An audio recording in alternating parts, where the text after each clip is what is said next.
Hello and welcome to Annie's Short Stories. I hope you enjoy this story. I'm going to try and upload a new story each day. The Shadow of Seaview. Chapter 1, Arrival in Seaview. The ferry slides through the restless waves of the Solent, a grey beast churning toward the Isle of Wight. Holly Arnold gripped the railing, her knuckles pale against the biting wind. Ahead, the island emerged from the mist, cliffs jagged as broken teeth, hills cloaked in summer green. Salt stung her lips, and the air thrummed with an unspoken promise. Here lay escape from London's glamour. Or so she hoped. She'd come to Seaview, a quaint village nestled on the island's edge, at her Aunt Margaret's invitation. A summer in the cottage, a respite from deadlines and urban tin, sounded perfect. Yet, as the ferry darkened and Holly stepped onto the pier, a shiver crept up her spine. The sky brooded, heavy with clouds. Whispers of unease rustled through her thoughts. Perhaps it was the weather, or maybe those old tales of the Isle, ghost stories her grandmother once spun by the fire. Seaview greeted her with silence. Cobblestone streets wound past whitewashed cottages, their windows dark. A few villagers shuffled by, their glances fleeting, their faces carved with something Holly couldn't name. She hauled her suitcase to Aunt Margaret's cottage at the village fringe, a thatched haven overrun with wild roses. The key turned with a reluctant groan, and inside, the air was thick still. No birds sang beyond the walls. A note waited on the mantelpiece. Dear Holly, welcome to Seaview. Make yourself at home. I'll be back in a few days' errands on the mainland. Love, Aunt Margaret. Holly frowned. She had expected her aunt's warm embrace, not this absence. Shrugging it off, she unpacked. The cottage creaks and sighs her only company. Dusk fell fast. Holly wandered to the beach, the sea a restless murmur under a blood-red sky. Shadows stretched long and lean across the sand. Then she saw a figure at the water's edge, tall, shrouded in darkness. It shimmered, edges blurring like ink in water. She blinked, and it was gone. A trick of the light, surely. But her pulse quickened. Back at the cottage, sleep eluded her. The wind howled, rattling the windows. Then a sound, a whisper, soft as a sigh. "Oh, Holly." She bolted upright, heart hammering. The room was empty, moonlit shadows stark against the walls. Imagination, she told herself. Yet, deep down, she knew something was awake in Seaview.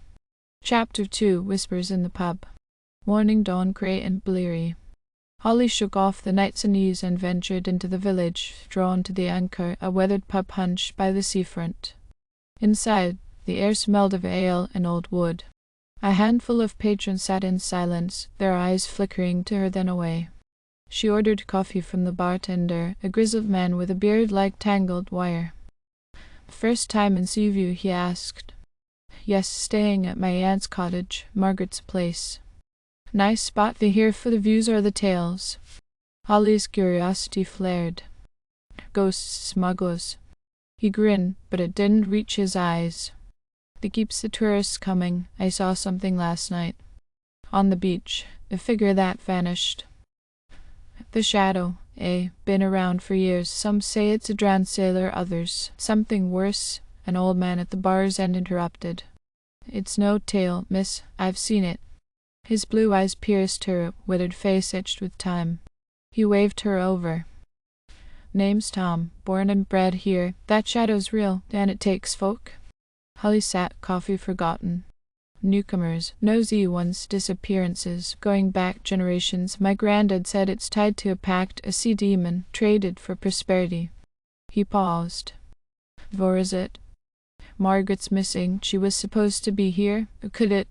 If she's been digging into the past, old families, secrets. I told her to stop." Holly pressed. "Library's got archives, church has older stuff. Father Michael keeps it." She thanked him and left. A pact? A demon? Ridiculous. Yet her aunt was gone, and that whisper lingered in her ears. Chapter 3, Secrets in the Church. St. Mary's Church loomed on a hill, its spire a sombre sentinel. Holly pushed through the creaking door into a sanctuary of stained glass and silence.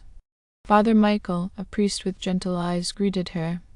"I'm Holly Arnold, Margaret's niece. I'm researching Seaview's history, odd events." legends. Margaret asked the same. The records are old, fragmented, but you're welcome to look in a dusty back room. Holly pored over parish records, births, deaths, mundane notes. Then a journal from 1765, penned by priests, caught her eye. It spoke of prosperity gifted by a sea spirit, sustained by offerings.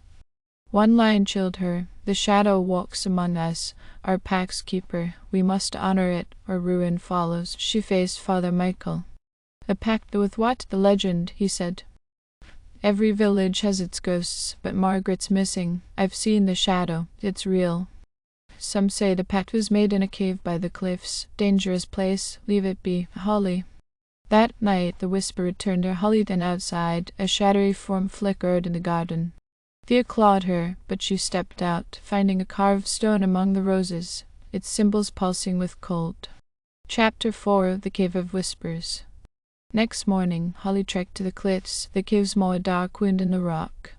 The path was perilous, waves gnashing below.